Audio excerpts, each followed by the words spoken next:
Good morning, this is Fred Mitchell, Chairman of the Progressive Liberal Party. Today is Wednesday, the 8th of December, 2021. I'm also the Minister for the Public Service and Foreign Affairs. So as Christmas Day gets closer and closer, the reality of economic hardship and distress becomes more real in the public imagination.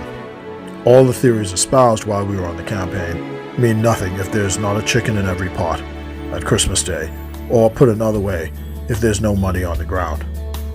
When I wake up each morning to provide this small bit of information to our supporters, I'm assured to meet scores of emails, impossible all to answer, with the missed phone calls, saying that they need a job, there's no food to eat, the rent needs to be paid, the school fees are overdue, the mortgage is behind. Yet, in the face of all this desperation, we have banks in our country flush with money, paying no interest, and spitting out dividend checks to their shareholders like there's no tomorrow. This is the fundamental irony of life in the Bahamas today. Rich country, poor government. Land of plenty, but too many have no food to eat. Surrounded by wealth and majesty, but the mortgage is overdue.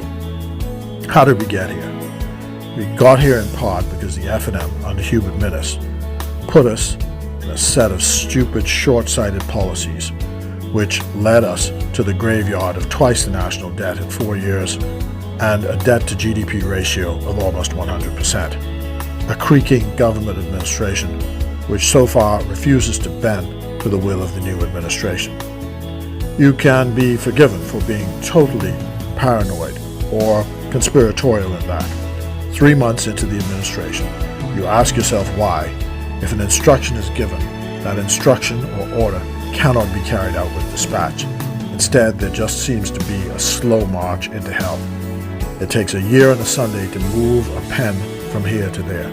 It takes months to get bills paid, to get people on the payroll, and to make sure they are adequately compensated in time, and we hope so, in time for Christmas. We joke about it, but IMF. It's Minnis' fault. He came to office with a messianic complex, and pretty soon sent Simon Wilson, the man who knew how to pay the bills and keep the creditors at bay. They sent him home packing, with false allegations of wrongdoing. Then you had a boneheaded Minister of Finance in Peter Turnquest, who said he would borrow all the money to pay off all the bills.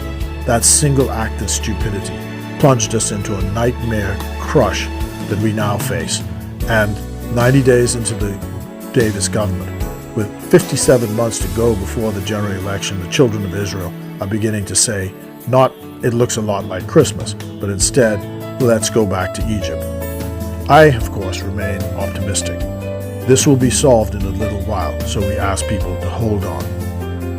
Finally, I want to add the burning of the International Bazaar at Freeport shows you how far Freeport has fallen, and the Grand Bahama Port Authority does nothing. And yet, the people there chose to vote FNM. Obi Wilshcombe and Ginger Moxie have a huge task to bring this sad city back from under FNM control. Till next time, God bless you.